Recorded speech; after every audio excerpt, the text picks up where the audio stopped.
Welcome to the Kingsford Flivver Flash. I'm Coach Van Dusen. This is Season 25, Episode 1, Big Surprises.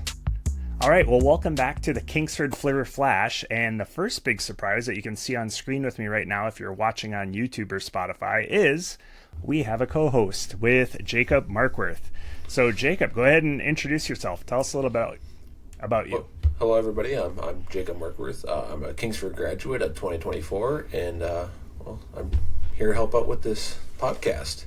Yeah, and the second big I'm very thrilled to be here because this is actually a ton of work, and yeah, I'm grateful that you're here. So the second big surprise is we are going to expand and not just be a football-based podcast, but with Jacob here, we're going to start covering all Flivver sports. And the reason that is you look at our girls volleyball team, they've been incredible the last few years. Our boys basketball team has been awesome. Our boys baseball team, all of them have gone downstate, and we just want to highlight more of the great things they do. Also get the sports that aren't, kind of shined upon, like football, basketball, baseball, like cross country and tennis and all those other little sports that aren't ever Our soccer teams have been great. Yeah, they have been. I think, was it my junior or senior year, they made it down to like districts or regionals or something like that. It was, so, yeah, just that they're not talked about enough. They're not. And, with me being kind of like a football guy, Jacob, I know you were more of a basketball guy, but we're both here in Kingsford, and we just want to celebrate the Flivvers. So let's start with the first big announcement, which we're going to cut to another clip here in a second, but Kingsford now has artificial turf. What do you think about that, Jacob?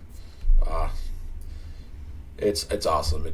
Honestly, it's a great thing to have. It'll be long lasting and honestly, for the guys that work at the school, not as much maintenance. For sure. So it will just be barely having to keep up with that. So, but it's looking good so far, and it's awesome to have. It is awesome. And a couple things. One, I know the maintenance, it's not just cutting the grass and watering it, but it's also getting the lines, painting it. That's a ton of work that those maintenance folks can use that time somewhere else. So, exactly. We mentioned the other teams, the soccer team, the baseball team, the softball team. All of those other teams are going to be able to go out there and use it on top of all of the high school and middle school gym classes, which the field was always kind of like off limits before, because if you wreck it or if it's muddy, we're not going to have that problem. Yeah, no, it's not. So awesome. Yeah, so thinking back to, our football teams going downstate and whatnot, the last 3 or 4 games that they play, if they're going to go to a state championship, is all going to be on turf. Yeah. So, I never made it that far, so I don't know what ones we even play on. So, right. Well, even you look at Marquette has turf. Yeah, Marquette's turf. Houghton, Hancock plays on Finlandia's old turf field. Too. Yeah. So what do you think about? Everyone's starting to get to that direction. Yeah. What do you think about the idea of having both? Because right now, all 3 football teams are on the grass field practicing because they're not on the turf yet. What do you think about that? It's kind of honestly, I kind of like it because if you have an away game, you can go practice on your grass, and with 3 teams, I don't know if they would ever convert that to turf or not. But the practice field, you mean? Yeah. I don't know if they would ever do that or not. No, because I think because I know the field alone took a lot. So yeah, I think a lot of teams practice on their field if they have a turf field, but you mentioned it. If you're going to go play Nagani, you can go practice on grass all week. Exactly, yeah. And I know when going to like Marquette, I know they practice on their turf field for sure. Absolutely. So I think it's just an incredible benefit, probably long overdue. I'm excited not just for the football teams, but for all the other teams and classes that are going to be able to use it. Yeah, exactly. So let's transition a little bit here, since we're talking about all the sports, and let's talk about the first contest that they're going to have. It's Thursday of the first week, so we've had 3 football teams out doing two-a-days. The tennis team's been out there. Volleyball's been busy. I've seen cross-country runners all over. So tell us about the first contest coming up. The first contest coming up is, honestly, on Saturday. The boys soccer team is traveling down to the Sault Ste. Marie with a triangular with Grayling. So that should be a good little tournament there. And then, see what else we got. We got girls tennis next Tuesday, August 19th in Marinette. They got another one on Thursday, August 21st in West Iron. And then boys soccer again away in Charlevoix. Oh, wow. And then, I forgot they travel so much. They do. I think they honestly travel the most out of every team. For sure. And then cross country, August 22nd, we'll have I'm guessing it's a Wildcat Open. I don't know where that would be. I'm guessing somewhere. Northern? Probably. Cool. Would be my guess. Another girls tennis away in Escanaba. And then Saturday, August 23rd, volleyball will have their home invite, and then soccer will be away in the Marquette Triangular. So that's this upcoming Saturday and next week. So yeah, and if you have never made it to a girls volleyball tournament and watched the Flibbers play, they are incredible. They are. Their athleticism is crazy. It's like basketball and football all combined into one. Yeah. Well-oiled machine. It's fun to watch. Yeah, and they're always well coached too. I know that their coaches are doing the best job that they possibly can, and it shows. It does show. We ducked into the gym the other day, and they were in there, and they have 2 nets going, 5 coaches. It was well-oiled machine, so that's fun. It is. So I can talk a little bit about the football stuff. In that next week, they will have, first off on Wednesday, they're going to have a Meet the Flivvers and then the fun drive. So that's coming up next Wednesday. Look forward to that. Yeah. And then the following, they'll have a scrimmage at some point next week too, probably Thursday usually. Thursday or Friday. It's on Thursdays. So and then later in the week. Actually, I think it has to be on Friday, but don't quote me on that.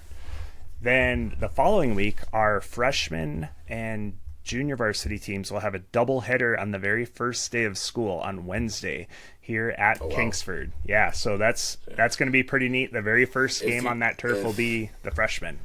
Yeah, for your football listeners, if you are in a dry spell right now, go watch some football on Wednesday. Oh yeah, for sure. James and I went to the family fun night. The Packer family fun night. Oh, Packer family night, yeah. Which is a riot. And then it's so fun. It's like watching a game. It really is. Because, I mean, we're not talking about Kings right now, but Green Bay does a great job with with the Packers organization, and they do a great job with everything that they do. Yeah, it's really fun. And then I know they had a preseason game, so football's coming back. But if you're in town next Wednesday, the freshmen play at 2:00. So that's really early, but in order to get a doubleheader in, which is pretty cool, the very first night on the new turf. So, and then our varsity team will travel to Escanaba on that Thursday, and that'll be their opening kickoff. So pretty exciting stuff. Yeah. Oh. Yeah. Be excited to see them play. Yeah, it'll be fun. They have some people coming back. I have heard, scuttlebutt around the community is, we've lost so many seniors and whatnot. And it's like, we got a bunch of juniors that are doing okay too. I'm going to be honest here. That's around every single sports program. You got to think, this class that graduated, they helped, majority of them were athletes. And I know experience with playing with them that they were all hardworking too. There was nobody that was an athlete that wasn't trying and hard as they could. Yeah, and we have several of those students are going off to play, at the next level. So that's really cool. But I am very excited. Texting with one of the other coaches, they said, this is a time for those kids that maybe have been kind of in the shadows last year under that senior class. Now is their time to shine. So that'll be fun. That'll be fun to watch. Yeah, exactly. Be perfect for them. So, and if any players, coaches, if you guys are interested in being on here, feel free to let us know. Because a little dry spell right now, there's not a lot of games going on at the moment, but we will be able to hopefully cover everything and get more of some inside stuff. So, have you spilled the tea? Yeah. Actually, I think that's old. I don't think the kids are saying that anymore. I don't even know what they say anymore. But going back to what Jacob just said, you know, if you go back in the Flivver Flash episodes, we have senior spotlights. So if you're a Kingsford senior and you want us to highlight your sport, we'd love to have you on. We do the Flivver flashbacks, which Jacob, I think you are on, so we should have you back for a Flivver flashback. Yeah. But you were on for a group thing, maybe? Yeah. Early. Yeah, it was. I was still in 8th grade, so this was like kind of like, I think it was like the beginning of this still. So there's your call to action right now. You got to go back in the archives and find the episode that Jacob Markworth was on and put it in the comments below.